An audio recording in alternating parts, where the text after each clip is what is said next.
as you're pitching, there's something called obviously intrinsic value, and then there's net present value and future value. How would you define value today? You know, it's very difficult, especially in a moment of so much uncertainty like today. But I think that you always have to think, and this is something that Y Combinator taught me. What is the biggest possible shape that this idea could take, right? Take Airbnb. They started as renting an airbed on your living room. Bed and breakfast. Exactly. But then Y Combinator made them think, well, you can be the platform where any real estate gets rented, right?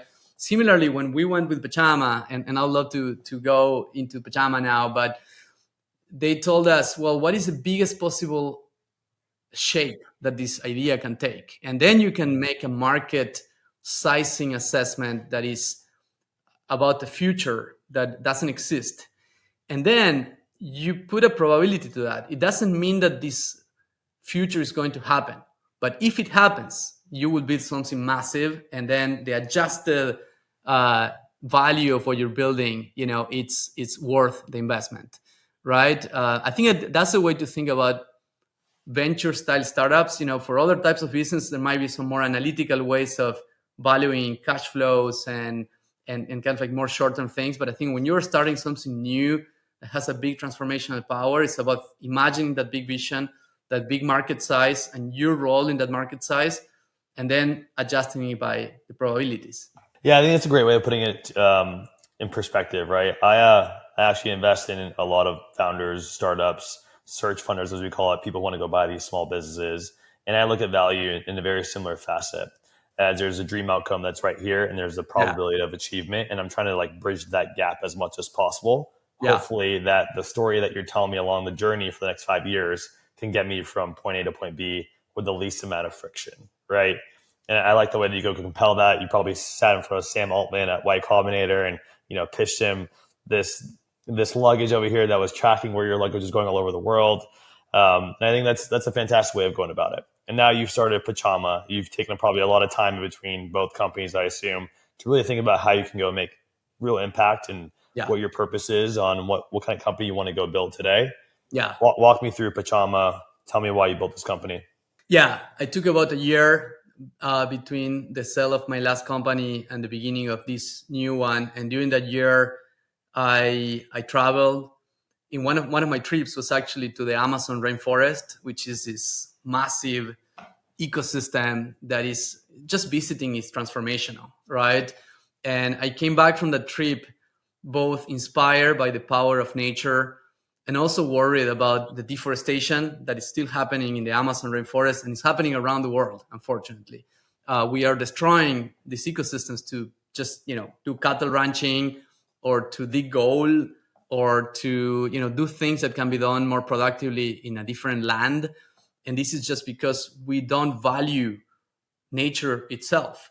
And it turns out that one of the services that forest and other ecosystems provide is that they sequester CO2 back from the atmosphere to the ground, right? When a tree grows, it effectively converts CO2 into biomass and locks that down into the ground. And it can lock it down for millions of years if that ecosystem continues to thrive.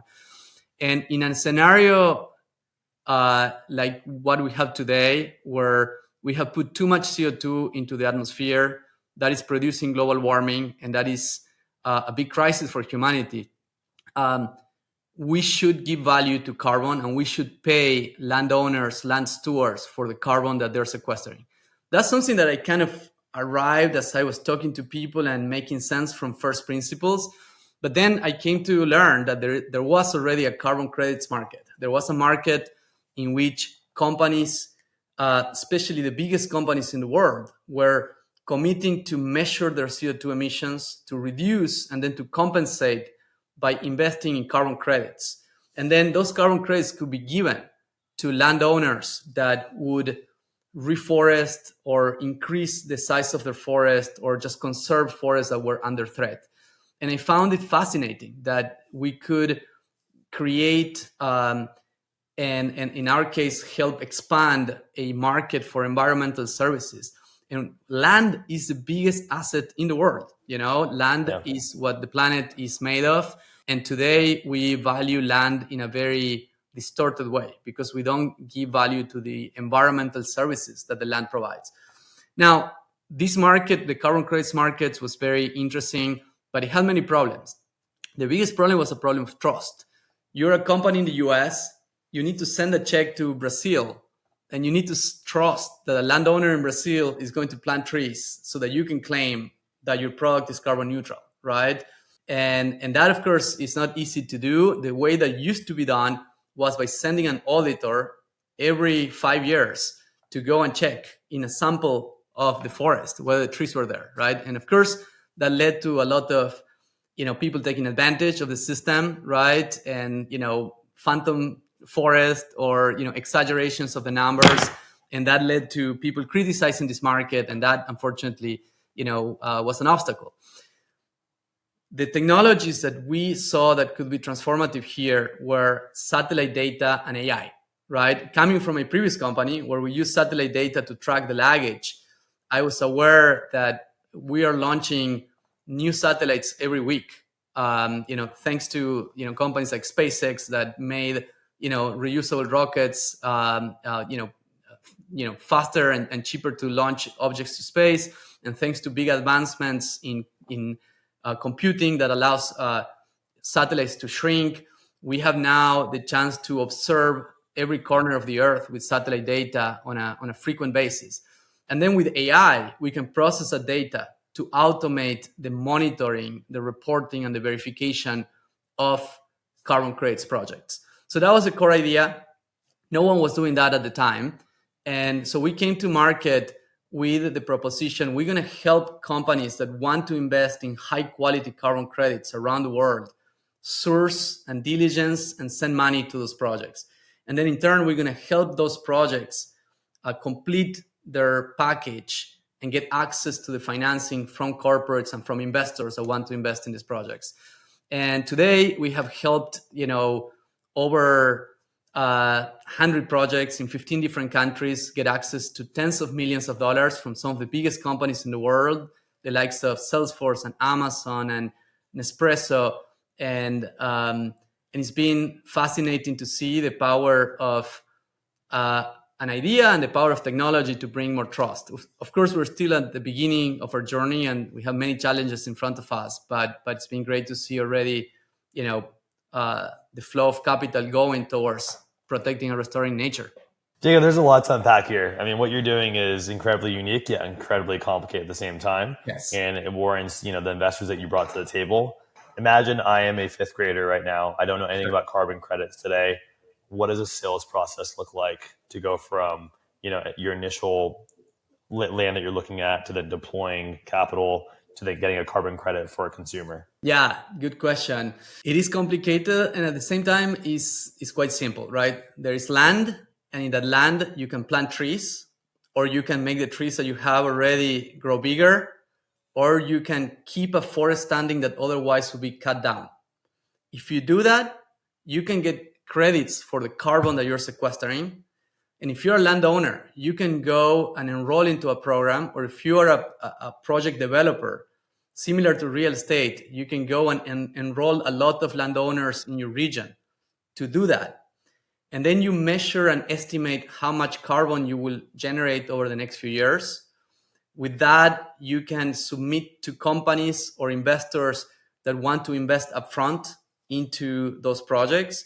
And then you're going to have to go to someone to certify that your carbon credits are real. And then you can exchange those carbon credits in the marketplace. Now, on the other side, you're a company. You have committed to sell a carbon neutral product. Like, for example, Apple is selling their Apple Watch as a carbon neutral product. That means that they estimate how much carbon they emit on the making of the Apple Watch. And then they go and source projects that are going to sequester carbon to compensate for those carbon emissions.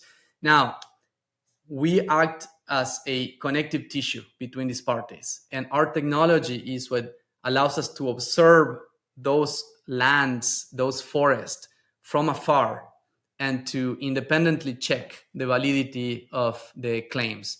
So it's a complex process, but like any market, um, players are driven by their own objectives, and then eventually they're coordinated by different actors and the market forces. That's a massive mission. I think it's really cool that you're actually building a company that has a mission that actually helps the overall Earth on a global impact as well. And talk me through how you got started, obviously. So this is not an easy process to do. You built an entire team around this. You Yeah. raised from Amazon, Bizstone, Serena Williams, Breakthrough Energy Ventures. So this is not your first rodeo of capital raising. You went from angel investors to Y Combinator. You keep climbing the ladder more and more now, and it becomes a bigger prize. So what do you think, Yeah. intrigued investors so much about this idea? Sam, when I started Pachama, I was not sure whether investors were going to be interested at all on this company. I was afraid that they would think, well, this looks like a nonprofit. You're just trying to save some trees. This looks like a hippie project, right?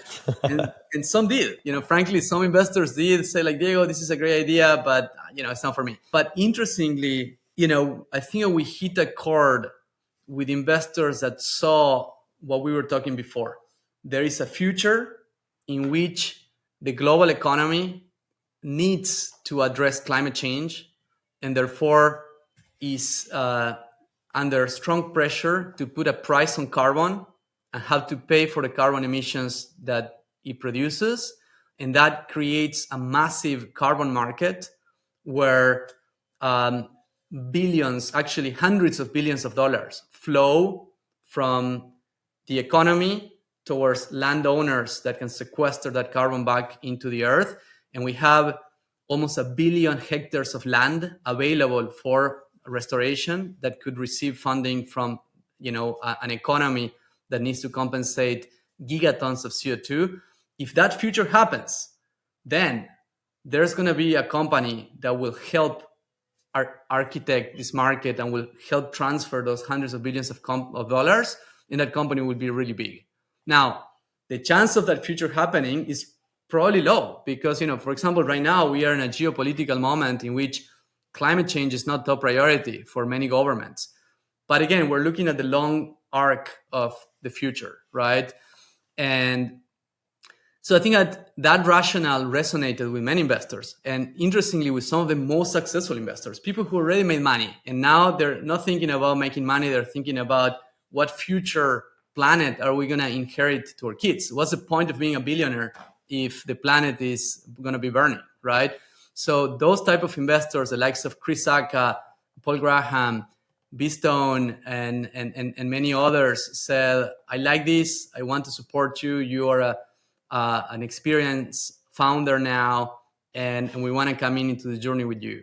And yeah, it's been fascinating to be able to raise amazing money from amazing backers, and still it's as difficult as any other company, but it's great to count with investors that also are experienced on their own on building businesses.